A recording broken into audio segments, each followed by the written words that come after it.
Andrew Keller thought he was just running a fast food franchise until a man vanished inside his McDonald's without ever leaving. Now, the building is sealed, the staff are missing, and the cameras captured something no one can explain. This isn't just a story about crime in Chicago. This is about what happens when something ancient wakes up, under fluorescent lights and fryer grease. For over 2 decades, the McDonald's on West Roosevelt Road stood as a beacon in Chicago's near West Side. Nestled between aging apartment complexes and a crumbling laundromat, the fast food joint offered something familiar in a neighborhood that had seen its share of hardship. Kids would come in after school, parents picked up quick dinners after long shifts, and night owls found warmth beneath its fluorescent lights. Still, the store remained open, clinging to routine despite growing unease. For 20 long minutes, he didn't move a muscle, didn't speak, didn't even seem to breathe. Each one had been taken between 2:30 and 3 o'clock a.m., the exact time the man had entered the restaurant.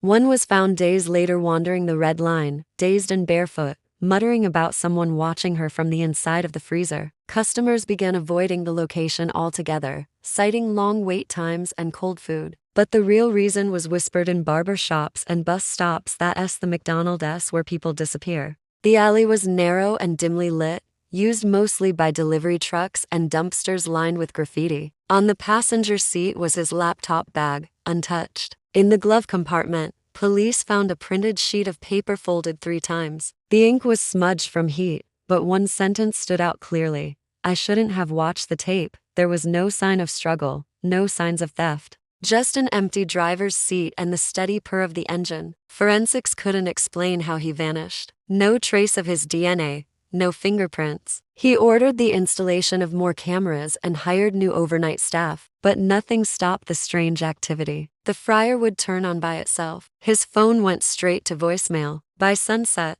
his car was found idling in the alley behind the restaurant. The soda machine would spit out ice onto the floor in the dead of night. Employees reported hearing whispers from the drive-through speaker when no cars were present. Every night, something small happened. Every morning, something felt wrong. Just water in the sink and a faint metallic scent in the air. The footage was forwarded to the franchise owner, Andrew Keller, who spent hours reviewing it with private security. 2 days later, the overnight janitor quit without a word. Others thought he had joined the long list of people swallowed by whatever had taken root inside that McDonald's. The restaurant was closed temporarily for an investigation, but even the police didn't stay long. One officer reportedly refused to go near the restroom, claiming he felt like something was pulling him inward. He later requested reassignment. Ramon had worked at the McDonald's for 5 years. He left his keys in the sink and walked out, leaving behind only a note that read, "He sees through the walls." Then, without warning, he turned and walked slowly to the restroom at the back of the store. He never returned. The bathroom door was locked from the inside. When morning staff arrived and forced it open, the room was empty. No window, no exit, just a charging phone placed carefully in the sink, still powered on.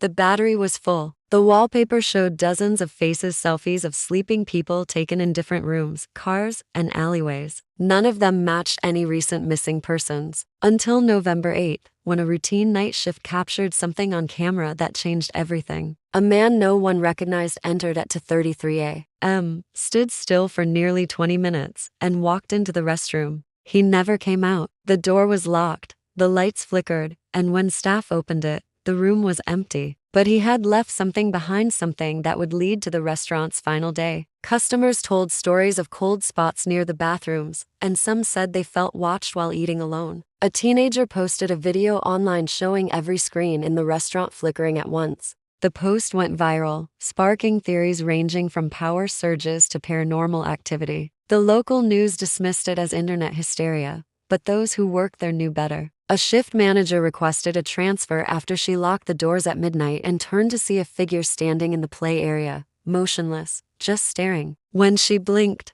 it was gone. To many, it was more than just a place to eat. It was part of their routine, part of their lives. But starting in the summer of 2023, that routine began to unravel. It started with small things. Staff complained of hearing strange noises at closing time, whispers from the supply closet, footsteps echoing from the roof. A cashier reported her register opening by itself. Then the incidents turned violent. A man was found unconscious outside the entrance one morning, bruised and bleeding, claiming he'd been attacked by someone in a McDonald's uniform. No such employee was scheduled that night. The footage from the security camera outside was conveniently corrupted, reduced to static during the time of the assault. Within a few weeks, the restaurant had developed a reputation. Police visits became a regular occurrence. Fights in the parking lot, screaming from the alley. Unresponsive people slumped in booths, mumbling nonsense. The man in the video stood perfectly still, just inside the entrance, his face obscured by a hoodie and the low lighting. What unsettled investigators even more was the timestamp of the images.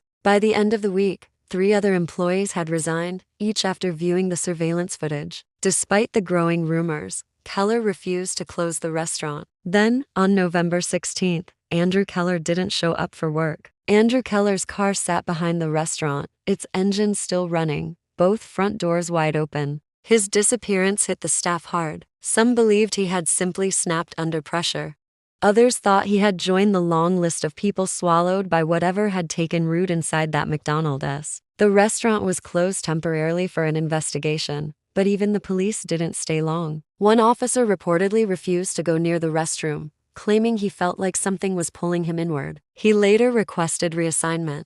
Strange reports continued to trickle in. A delivery driver claimed he walked into the kitchen around 4 a.m. to drop off supplies and found every fryer boiling without being turned on. The front doors were unlocked, though no one had opened them. He walked through the building, calling out for staff, but the building was empty. As he left, he saw movement behind the counter, just a shadow, ducking out a frame. He never returned. Something unnatural had claimed the building, and it wasn't finished yet. At the same time, maintenance crews called in to fix flickering lights discovered that the circuit breakers had been melted from the inside. By late November, the building had become a landmark for something sinister. The reflective surface of the soda fountain displayed not the man himself but Andrew Keller. A maintenance worker discovered something strange beneath the tile in the kitchen, a metal hatch, sealed tightly with bolts that didn't match any standard design. It had no handles, no hinges. It was perfectly flush with the floor and covered in layers of old grease.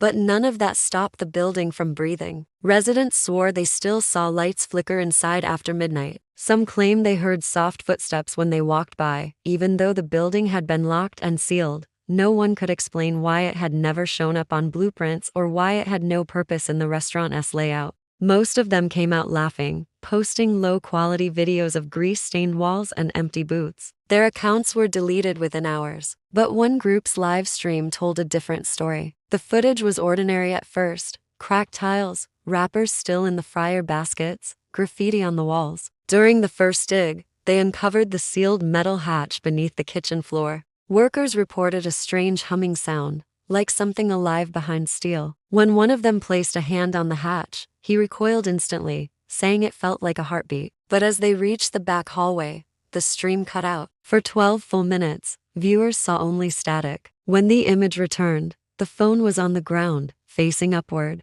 A figure stood at the drive-through window, its face pressed against the glass, eyes wide and unblinking. His face, pale and unfocused, staring straight ahead. When morning crews arrived to board up the windows, they found every camera lens shattered from the inside. A single word had been scrawled in ketchup across the drive-through headset screen: stay. Security footage from the fenced-off area was completely blank from midnight to 4 a.m. Fences remain in place, but they've become more symbolic than protective. Some still report lights turning on inside. Others say they hear voices whispering from the drive-through speaker if they walk by late at night. Whatever was there hasn't left. It simply doesn't serve food anymore.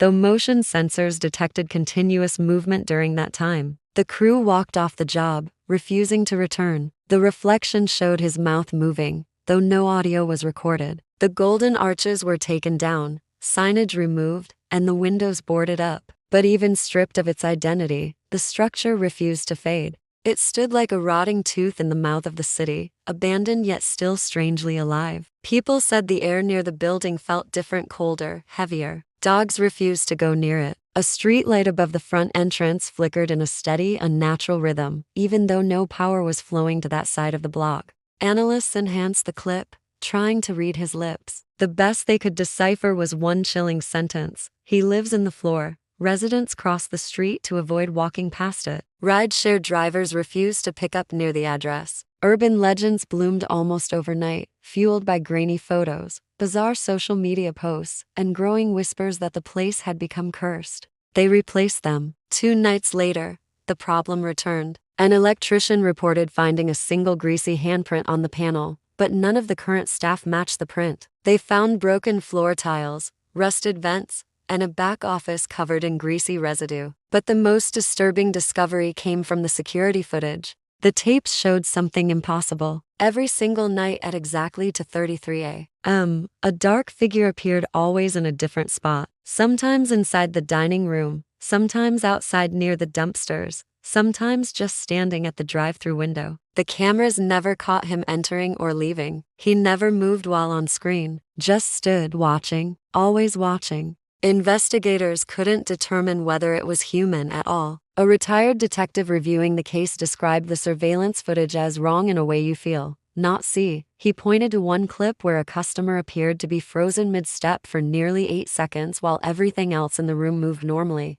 When they enhanced the clip, a reflection in the window showed another figure behind the counter, tall, still, and watching. The franchise was never reopened to the public. It sat closed for several days under the claim of technical repairs, but the truth had already spread. The official word was that the McDonald's had closed for maintenance, but no one believed that anymore. City inspectors were sent in to determine whether the building could reopen. They paused one video where the figure stood behind the counter. This prompted investigators to inspect the building's foundation. That night, all power in the building went out. Officials declared the property unfit for business. Legal documents were filed to terminate the franchise, but nothing was ever as disturbing as what came next. After the final inspection, the building was officially condemned. Then came the explorers. Drawn by internet rumors and viral stories, a wave of urban thrill seekers broke in, hoping to capture the unexplained. None of the group members ever posted again. In January 2024, demolition finally began. A city contractor was hired to tear the building down, piece by piece. That night, the entire construction site was vandalized. Every machine had been sprayed with the same phrase, in black oil like paint, "He waits below." Since then, the site has been untouched. No one has attempted to tear it down again.